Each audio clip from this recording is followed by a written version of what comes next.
de alguna manera quería intimidar a Pablo. Pero Pablo es un hombre que está consciente, y no solamente consciente, sino que es conocedor, no solamente de sus derechos, sino de la ley de Dios. Si no, acuérdese anteriormente lo que Pablo le dijo cuando lo llevaron, cuando los alguaciles lo llevaron, les dijo: ¿les es lícito golpear a un ciudadano romano sin juzgarlo? Y ellos dijeron: no sabíamos que era ciudadano romano.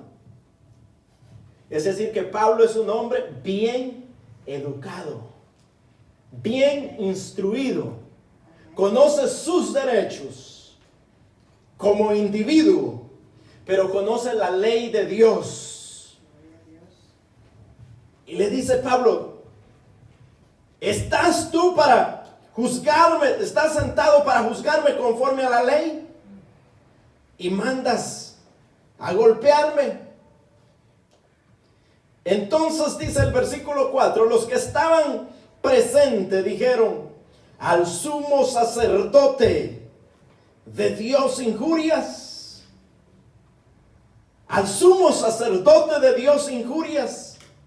Es decir, que lo que había cometido Pablo en ese momento era algo impropio según la ley de Moisés. La ley de Moisés enseñaba en Éxodo 22, 28 que no podía injuriar a ningún príncipe de su pueblo, ni faltar el respeto al sumo sacerdote.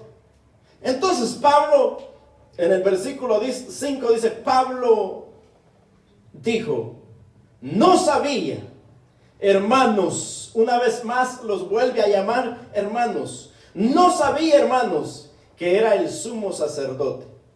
Pues escrito está: no maldecirás al príncipe de tu pueblo. Ahora, esto es todo lo que lo han dejado decir a Pablo. Y Pablo ha tenido que recurrir a la palabra del Señor. Y de alguna manera sutil, Pablo como que pide una disculpa. Pero quiero que analice estos textos. Pablo es un hombre extraordinario. Sin duda alguna, Pablo, la guianza de Dios estaba con él y tenía esa habilidad de poder resolver los más difíciles problemas. Pablo dice: no sabía. Algunos dicen que no, en realidad no es que Pablo no supiera. Y otros dicen que probablemente por la persecución y lo aislado que había estado Pablo por algún tiempo, posiblemente era verdad. Pero la manera que Pablo tiene es como una manera de pedir disculpas por lo que ha hecho. Y después Pablo observa todo. Observa todo y dice: no sabía que era el sumo sacerdote, y él mismo le cita la ley. Le cita lo que dice Éxodo 22, 28. Después de eso, vea lo que Pablo hace. Y quiero que ponga mucha atención en esto que Pablo hace. En el versículo 6 dice: entonces Pablo, notando que una parte era de saduceos y otra de fariseos, alzó la voz en el concilio. Fíjese lo que Pablo hace. Ve a su audiencia y ve que hay dos grupos. Están los fariseos y están los saduceos. Los dos se han reunido para condenar a Pablo y que lo maten ya. Porque Pablo para ellos es un problema. Pablo para ellos es un problema. Pablo está trastornando, como ellos mismos van a decir después, ese hombre que trastorna el mundo entero. Es decir, que el mensaje de que Pablo llevaba era tan impresionante que donde Pablo llegaba, multitudes creían en Cristo Jesús. La religión se estaba sintiendo amenazada por un hombre, pero en realidad no era el hombre, era el mensaje que él llevaba, el evangelio de Jesucristo, que puede transformar la sociedad entera, los pueblos enteros, las familias enteras, vidas transformadas. Entonces, cuando Pablo vio que eran dos grupos y de diferentes ideales, pero que para para juzgarlo a él se habían juntado. Entonces dice que Pablo los observó y vio que eran saduceos y fariseos. Cuando ve eso, Pablo hace esto. Entonces dice, alzó la voz en el concilio, y vea lo que Pablo dice: varones hermanos, yo soy fariseo y hijo de fariseos. Este es el grito que Pablo pega. ¿Pero por qué? Porque se dice que la religión farisea, en realidad Pablo era fariseo, había sido fariseo, pero el grupo de los fariseos era mayor que el grupo de los saduceos. Y ahora los va a poner a pelearse entre ellos mismos. Vea cómo Pablo soluciona este gran problema. Entonces, después que Pablo dice, yo soy fariseo, hijo de fariseos. Y después dice, acerca de la esperanza y de la resurrección de los muertos se me juzga. Ahora vea la reacción de ellos. El versículo 7. Cuando dijo se produjo disensiones entre los fariseos y los saduceos. Es decir, que el grupo que se había reunido para condenar a Pablo, ahora entre ellos mismos están en desacuerdo. Porque Pablo les dijo, miren hermanos, yo la verdad soy fariseo e hijo de fariseos, y la única razón que estoy acá es porque yo predico y creo la resurrección de los muertos. Gloria a Dios. Entonces dijeron, bueno, este no está equivocado. Los fariseos entonces empezaron a armar entre ellos un problema. Cuando dijo esto, se produjo, dice, disensión entre los fariseos y los saduceos, y la asamblea se dividió. Ahora, ¿por qué se dividió la asamblea? ¿Cuál es el problema? ¿Cuál es el punto clave que Pablo tocó? Vea el versículo 8, dice, porque los saduceos dicen que no hay resurrección, ni ángeles, ni espíritu, pero los fariseos afirman estas cosas. Es decir, la secta de los saduceos negaba todo lo que fuera sobrenatural. Para ellos era todo lo que era razonable, lo tangible. Es decir, como que si ellos fueran los ateos del momento. Los ateos, ellos llevan todas sus cosas y todas sus conclusiones a base de la razón, a base de lo tangible. Pero yo creo que de ahí es donde vienen los ateos. Ellos no creían más en lo que se miraba y se toca. Esa es la religión atea. Lo que se ve y se toca. Entonces ellos negaban la existencia de todo aquello que fuera sobrenatural, ángeles o espíritu. Dice, ellos negaban que hubiera resurrección, que hubiera ángeles ni espíritu. Pero ¿cuál es el problema? Pero los fariseos afirman estas cosas. Es decir, el otro grupo, los saduceos, no creen en nada de lo sobrenatural. Los fariseos no solo las creen, sino que las afirman, es decir, las defienden. Las defienden. Ahora dice, afirman estas cosas. Y hubo una gran vocerío. Y levantándose los escribas de la parte de los fariseos, contendían diciendo, ningún mal hallamos en este hombre, que si un espíritu le habló o un ángel, no resistamos a Dios. Mire, la habilidad de Pablo es tan extraordinaria que los puso a pelear entre ellos. Y después los mismos fariseos defienden a Pablo. Los mismos fariseos, los escribas de los fariseos dijeron, este hombre no ha hecho nada malo. Este hombre está en lo correcto.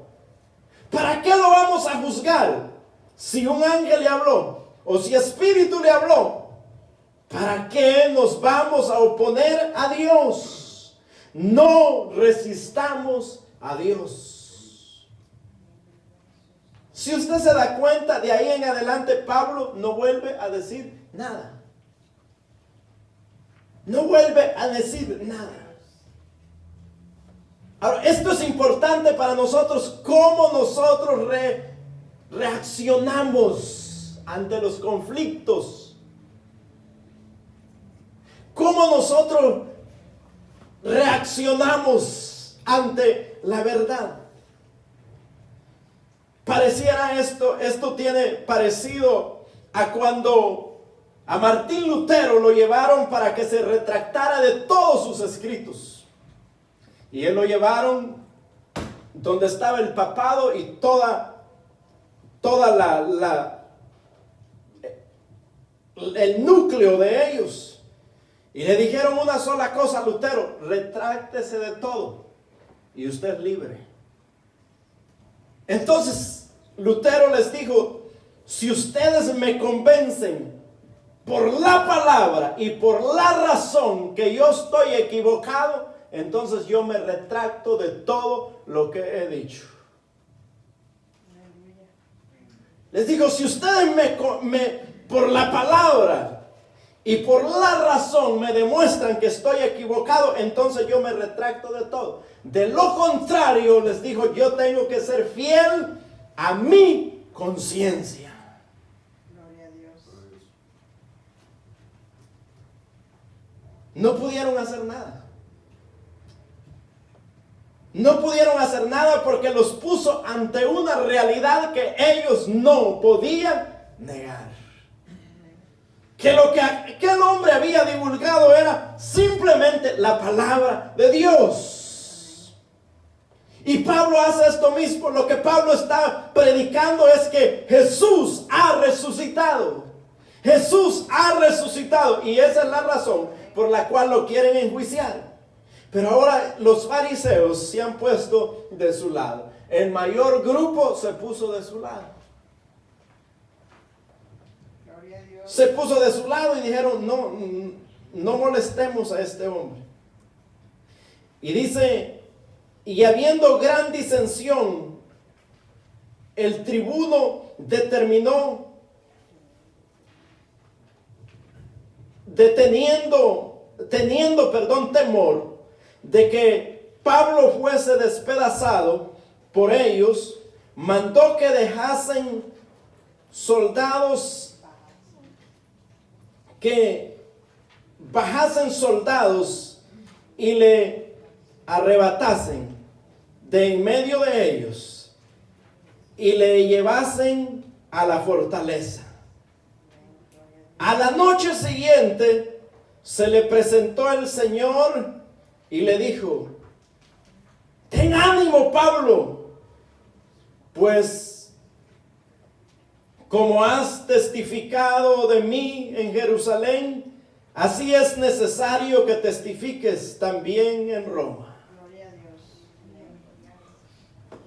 Cuando se produjo todo este gran pleito entre ellos ya, entre la asamblea adentro, entre los mismos religiosos, empezaron a pelearse entre ellos.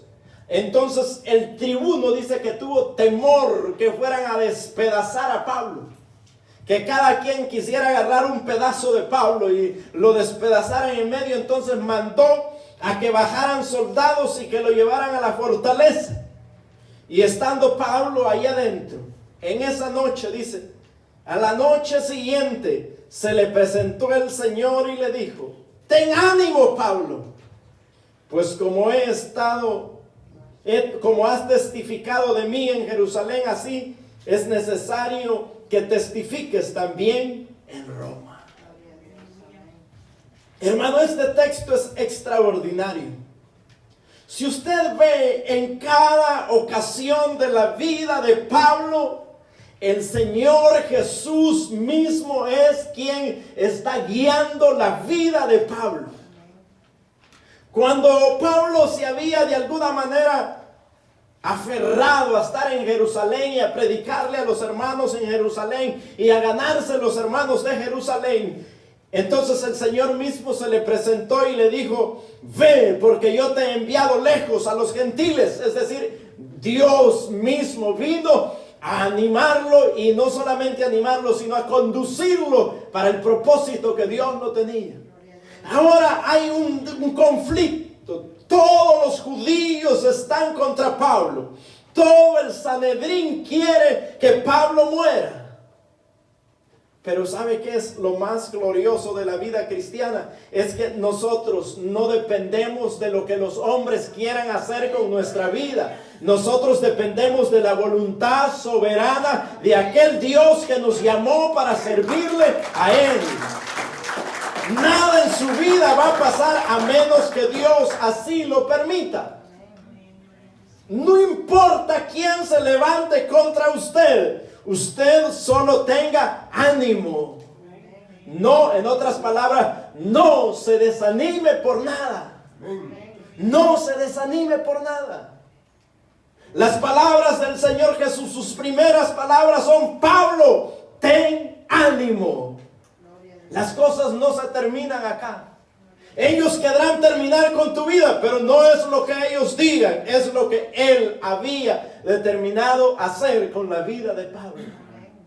Muchas veces cuando nosotros vemos las adversidades de nuestra vida, pareciera que nosotros perdemos de vista qué es lo que Dios tiene para nosotros. Y nos encerramos en ese mundo de dificultades. Es necesario una vez más escuchar la voz del Señor Jesús que nos hable a nosotros. Pablo, cuando él habla o escribe a los corintios, dice que el evangelio de él, el evangelio que él les predica, no fue aprendido por hombres, ni fue dado por los hombres, sino que el mismo Dios se lo había revelado. Es decir, hermanos, que es una vida diseñada a no depender ni de las circunstancias ni de nada terrenal, sino a depender totalmente del llamado que nuestro Señor Jesucristo nos ha hecho a nosotros.